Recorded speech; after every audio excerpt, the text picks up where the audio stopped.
Hello, Freddie. Nice to see you again. Hello, Mark Phipps. Hey guys, welcome back to our podcast. Exciting stuff. What episode number are we at now? I think Something 39. ridiculous. 30, yeah, crazy. We're just gonna keep going. We're never gonna stop, are we? It's great. Uh, a few things have happened since last week, but I think we're going to go into deeper detail on some of the topics that we focused on in last week's episode. So, if you haven't listened to that one yet, go back, have a listen, either on YouTube or on Spotify or on Apple Podcasts, whatever you feel. And then this week, we're going to be getting into a few different topics. We're going to be talking about Netanyahu's reaction to Australia recognizing a Palestinian state. We're going to talk about his reaction also to Emmanuel Macron as well. We're going to talk about everything happening with Russia, Ukraine as of recently, and some of Putin's actions there. Then we're going to talk about the potential for a US debt crash, something mimicking the global financial crisis, and the potential for that to really disturb the global economy as a whole. And then we're going to be talking about the Australian government deposit scheme that's happening soon. Dada, if you wanna start on the Netanyahu Yes, Australia let's point. start with the outrageous sort of diplomatic slurs by Netanyahu against Anthony Albanese, calling him a weak leader. Um, the whole thing is rather unhinged, that Australia's recognised or is going to recognise Palestine at the UN General Assembly, following in the footsteps of France, UK, Canada. Conditional recognition as well, so it's only in a certain situation that Hamas is not In in power. leadership, Yeah. and that there'll be like a Australian approved leader to head the Palestinian state. So it is interesting, even having Netanyahu go on Sky News, etc. I'm not sure it's going to damage Albanese actually, because I think Australians just regard it as inappropriate, someone criticizing our Prime Minister for doing something that the majority of the people I think are in favour of. So it goes against all diplomatic norms. But that is the nature of what we're dealing with here. Israel can continue to behave as if they're not answerable to anyone, right? And so that's what they continue to do. And now recently, with the most recent thing of taking over Gaza City.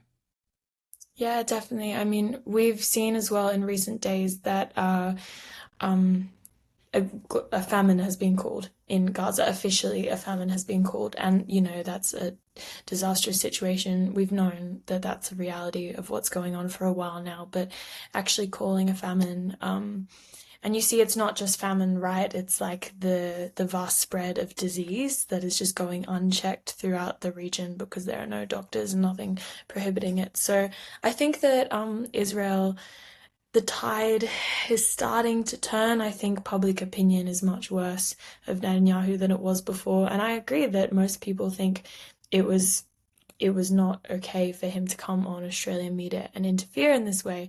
And what we were talking about, and I was thinking about, is how JD Vance changed the world in a way and changed diplomacy in a way when he went to the Munich Security Conference and he talked with the AfD, the German far right party, basically full of Alternative for Nazis. Islam. Yeah. Yeah, Alternative for Deutschland.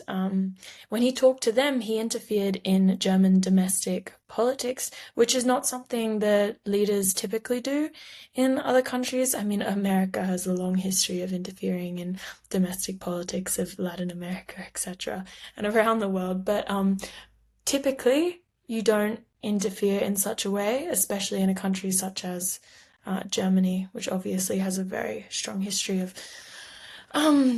politics and democratic safeguards, etc. That's an So, understatement. That's an understatement. yeah, exactly. And then we see Netanyahu coming in and interfering in the Australian domestic political space, which never happens because I think people forget Australia even exists. So we don't often have foreign leaders coming in and telling us who to vote for. But this is virtually what he's doing. He's saying that Albanese is not a fit leader and shouldn't be in office again, which he seems a bit butthurt over a statement that has come alongside many other Western countries' statements, right? Like Albanese is not standing out by himself. Like he's simply supporting a ton of other advanced democracies in recognizing Palestine. Like it's not And controversial. I think quite a few Jewish Australian leaders have come out and said it's inappropriate as well. It's kind of it makes it awkward for being a Jewish Australian leader there because they are Australian, right? So for someone to criticize the Prime Minister of the country for doing something diplomatically appropriate, even though Israel Especially may one who not is agree so, with it, it's just crazy. yeah, exactly. And especially one who was so popular, obviously, in a very recent election that we just had. I mean, you know, obviously a large chunk of Australian society thinks that Albanese should be in power and that he's a great leader. So for someone to come along and say the opposite of that just shows their naivety about the Mhm. situation, to be honest. Anyway, So fascinating stuff. And yes, it continues to be an ongoing thing. There was some talk of a ceasefire, but again, this stuff goes on and on. It sort of reminds me of Russia and Ukraine in a way that perhaps Netanyahu doesn't want an end to the war. It's in his interest because if the war ends, maybe he won't be in power for so long.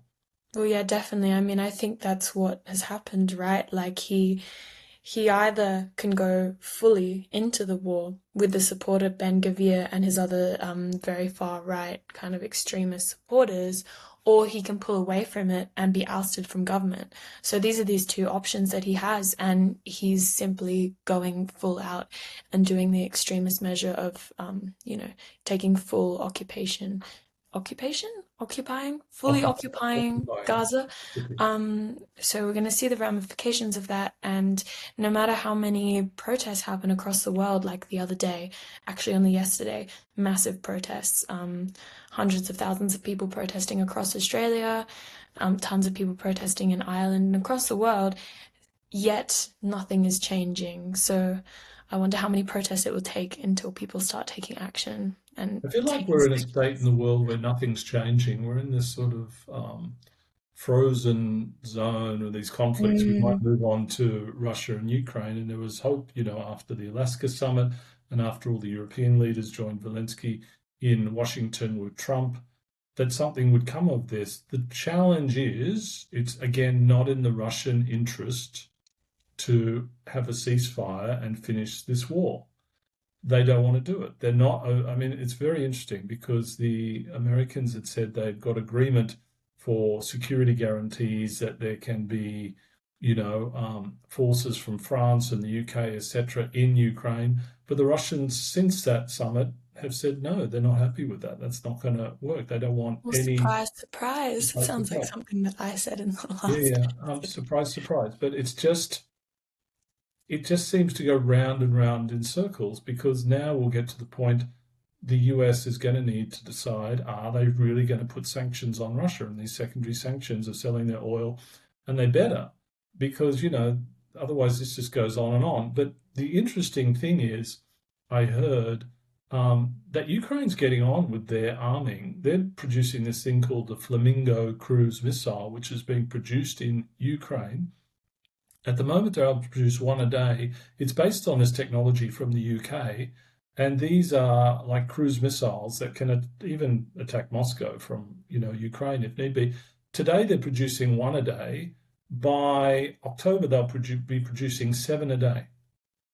Yeah, Okay, wow. so they're really arming up, and if they get the ability to use those missiles without any restrictions, because there's been restrictions on how Mm, how far into Russia they can use those missiles, and there's mixed messages because Trump said, "Oh, if Ukraine had been given permission to actually attack well into Russia, they might be in a better position," and it's sort of contradictory to what the U.S. Defense Department is telling Ukraine. So again, this whole mashup of what's going to happen, I'm rather confused. yeah, that's interesting as well because who implemented that restriction on Ukraine? Was it the US? Did they Biden say that they? originally, during the Biden. Yeah, but that's really fascinating to see how they're again meddling even in that type of way as well, when obviously that's not an equal line for both of them to hold when I Russia is think the, attacking the Kiev. the the fear was that if they attack, allow them to attack Russia, Russia might Mm, threaten, tactical use of nuclear missiles and all that sort of stuff. yeah. That was the fear at that point in time. But I figure all bets are off in that regard. They should just let loose with Ukraine with all the funding and weapons they need from Europe Mm, and let them get on with it. Because I yeah, don't think this sure. ceasefire or this end is going to happen because Ukraine is never going to give up Donbass. If you read about the strategic nature of this Donbass area and the way Ukraine has spent billions over the last few years fortifying it, it's sort of impossible for Russia to get through this whole area because of the geographic nature and the fortifications. So if it was just to be given up, it would allow Russia entree to the rest of Western Ukraine.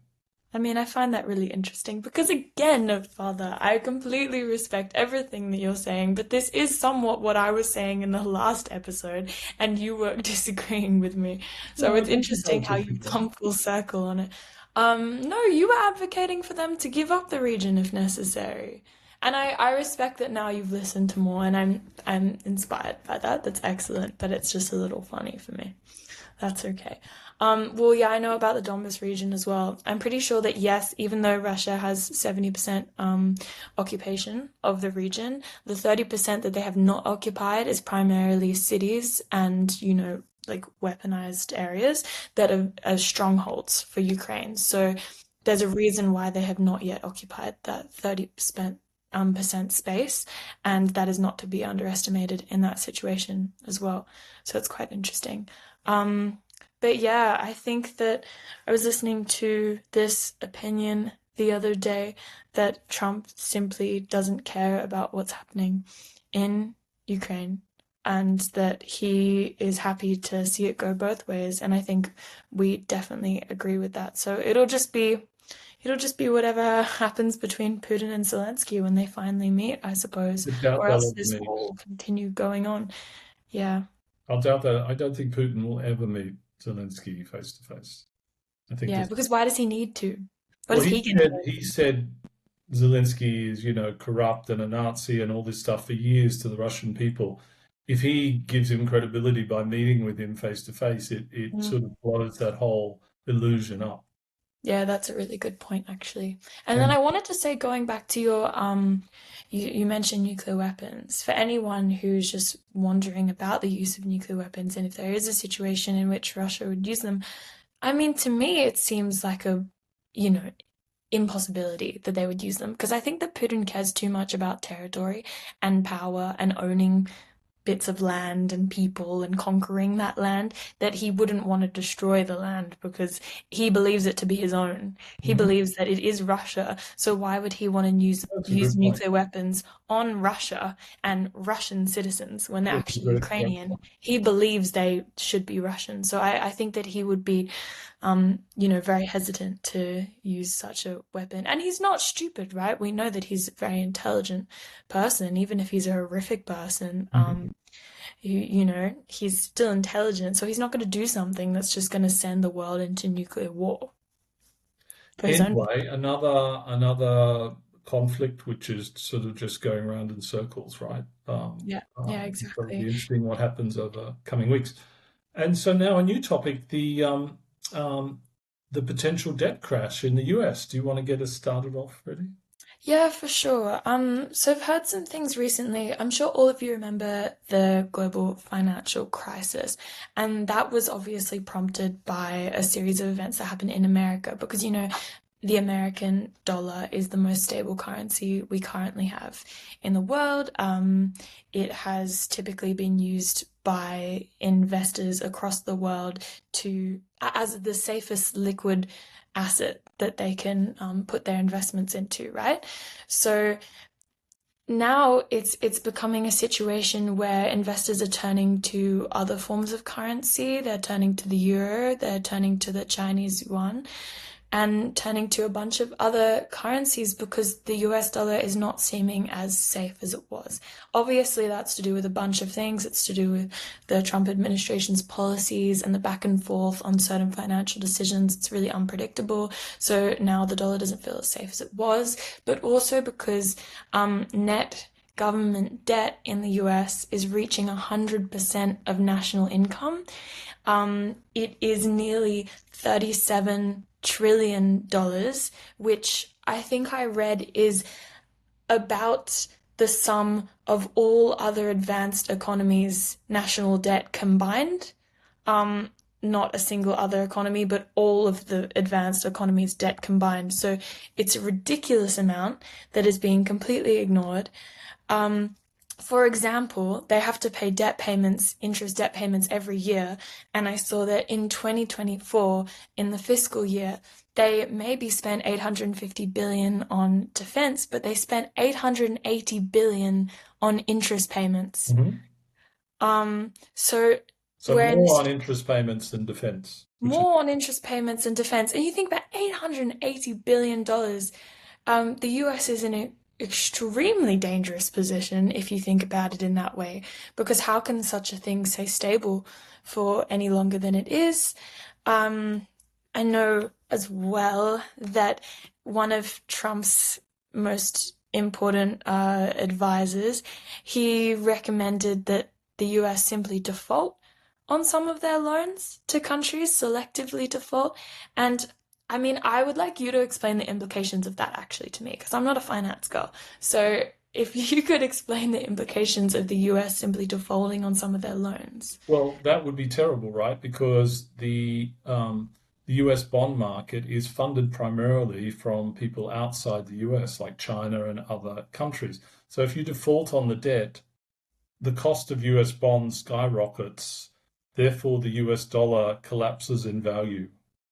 Okay, Mm, it devalues, which makes, of course, imports more expensive and exports cheaper. So in some ways, devaluation of the dollar short term can help US exports, but it's a very damaging thing. I mean, this is the sort of thing that happened to Argentina in the 80s or thereabouts. You know, it used to be one of the world's wealthiest economies, and it became regarded as Paul Keating famously said, a banana republic. Um, and it's shocking to think of the world's dominant superpower and financial superpower potentially getting into this situation. Now, the big beautiful bill doesn't help this because it cuts taxes and etc.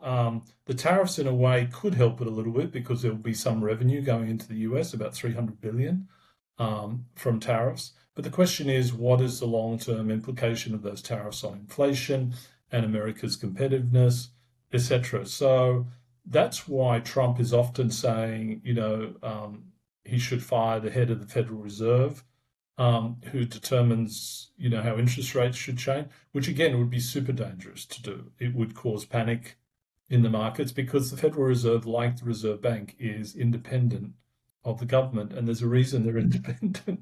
They're independent because they use data to make decisions, not just opinions. yeah, wow. Okay. Very, very interesting information on that. But I think this is getting to a really dangerous point, right? Because I've also heard that there's been a bunch of really famous investors, such as, I have their names right here, such as Jeremy Grantham, Ray Dalio, and Michael Burry. And I think I only know their names because I watched The Big Short, but you probably know their names from another context as well. But they have predicted that there is going to be a massive, in their words, economic heart attack, which is Mhm. coming in the next couple years. And we don't know when it's going to happen, but it will happen. I mean, the Committee for Responsible Federal Budget in the US has claimed that this debt, which is now nearing 100% of national income, will reach 172% by 2054. And that's actually fairly conservative estimations. That's assuming that they get money from tariffs. That's assuming that there's not another crisis, conflict based or pandemic based. So that's quite a positive estimation. And yeah, like you said, the big beautiful bill adds another 3 trillion to the debt. So I think this is a thing we're just waiting for it to crash. And I don't think there's been enough people talking about this in the media as of yet. No, I don't think there's been a lot of talk about it. It's very interesting. It's And fascinating. I wonder again if it's, when you look back to the GFC, you look back there and you see how people were scared to even consider the fact that such a big crash is coming, so they put it out of their minds and ignored it because the effects that it would have are so monumental that it would, have a massive recession, It's like not a like they've global done well recession. on the AI boom, so hopefully, if that continues, but if people start and question the validity of that, etc., Mm. it will be a terrible confluence of things. Well, I Mm. wonder as well because I know that the AI productivity growth boom, which is predicted to happen, that is introducing like improved AI into the economy and using that to increase productivity growth by a ridiculous amount. That is supposed to reduce debt and supposed to really improve the US economy as it is right now. But that will take a while to be fully implemented, right? There's a lot of restrictions on how far AI can go at the moment. It will take a long time for each country and each company to fully adapt it. So will it be enough to Well, the prevent US is this? certainly in leadership position in that, so let's It see. is. Interesting. If I knew the answer to that, we'd know how to invest appropriately. Yeah, for sure. But I just want to say one more thing before we move on to the next part. I wonder if this is why, because I think the people in charge know more than we think they do, right? And I wonder if this is why they decided to even introduce AI. If the people who made this decision were aware of the effect of government debt and if they decided to make such a choice in order to save the American economy. I know that's a bit far-fetched, right? I don't think so. I don't think Silicon Valley thinks in that way about That's USA. okay. I like thinking in They hypotheticals. innovate because they want to innovate. Data, I don't think that Silicon Valley is like a singular force. There's lots of different That's people and true. different groups within But I Silicon Valley with mean lots the of thoughts. inventors, the primary inventors of AI, and I know, I'm not saying the inventors, but I'm saying when they decided to like put it into the market and make it available for every company to use to improve their productivity, etc. I wonder if that choice no, I just was think they want to make money. So I think okay. Yeah, it's probably just that. it's as simple as that. Yeah, that's true. That's true. I think Well, you're thinking too deeply about this. okay. Um, and let's turn to Australia as often we do, because the Albanese government, I should say, is Of course. implementing early the 5% deposit scheme. So this is for first home buyers. So with just 5% deposit, the government will guarantee, you purchasing a home, so long as you can come up with a 5% deposit. And in a sense, this is the government giving you mortgage insurance, right? Because if you typically have less than 10% deposit, the bank would ask you to take out this mortgage insurance to cover the risk of you not having a big enough deposit. And so the government's going to guarantee that risk, okay? Mm. Which will save people that mortgage insurance fee, which is quite a big fee. So again, this is another boost to first home buyers. The challenge will be there's a shortage of housing, right? So this helps the demand side, but it doesn't help the supply side. So potentially it could Does it cause worsen price the supply fatigue, situation then? right? Until that supply catches up with demand. Will it And ever? well, the whole productivity meeting last week in Canberra talked about freezing the building code of Australia, so you're not trying to have more energy efficient homes, etc., and changing requirements all the time, so the builders can't even keep up with it. And the amount of bureaucracy and regulation in Australia now is so crazy that the productivity of planners is just atrocious, right? There's many, many more planners than there were 10 years ago, and they are much slower at approving developments than they were 10 years ago. Yeah, wow. It's just Interesting. crazy, right? So they've got to deregulate this entire industry in order to free up the economy so these places can be built more quickly and more cost effectively to provide that supply. I mean, it's really something fundamental has to happen. And I still don't think they're being ambitious enough. They're talking around the edges of this, like freezing the building code of Australia. I say, you've got to deregulate and get rid of a lot of these planning controls and just allow free rein, I mean, within reason, to get on with building good quality apartments within certain requirements to provide them for the people of Australia. Yeah, definitely. Well, that's a very good point. I enjoy this policy thought from you. I mean, a lot of people would have different opinions on that. I think as long as it doesn't have drastic environmental effects, as long as we still take in to account the environmental effects of certain um, of certain buildings, then I kind of agree with that as well. But I think it's interesting you say all this and all of this is happening because the latest on the suburb chat that we have on Facebook that we're both on was that people were rebelling against a proposed 24 apartment building with like about 24 different apartments, and they got it shut down, and they're keeping the house the way it is, and they're not able to do that. And it's interesting how these community groups just have so much power still, when perhaps they shouldn't, because in an ideal world, for sure, you want to keep your community charming and beautiful and as it was, but we're not in an ideal world and people need somewhere to live. Yep. So we gotta look outside our own lives and have some empathy maybe for people who are trying to buy a house for the first time. Like, how could you make it more impossible than it is by turning down Yeah. a reasonable development scheme? You're right, Freddie. And the other thing from the Productivity Summit last week was the general recognition that the government needs to do more for younger generations. And that was with a group of people in their 50s and 60s who Wow. generally agreed with that, right? So this is a very big moment because that's never been admitted before. So I Mm. think watch this space in terms of government policy going forward in this regard. Yeah, definitely. And I'll just say before we finish up, it's interesting to hear that because I think the common opinion, public opinion on this is that people in my generation and millennials, are not being serious enough with their money and they're not making the right investments in housing as they should be. Whereas it's impossible. They're in an unaffordable situation.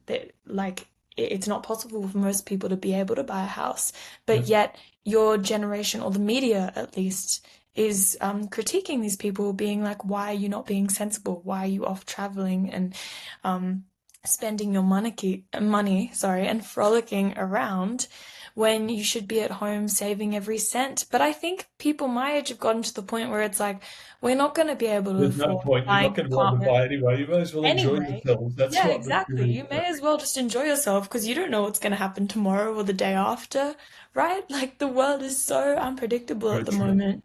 You may as well have a Very nice true. time. That's a good moment for us to finish. You may as well have a nice time. We hope all our listeners are having a nice time and hope you're enjoying Dad's Planning Politics. Stay tuned for next week and we'll see you then. Have a great week. Bye, guys.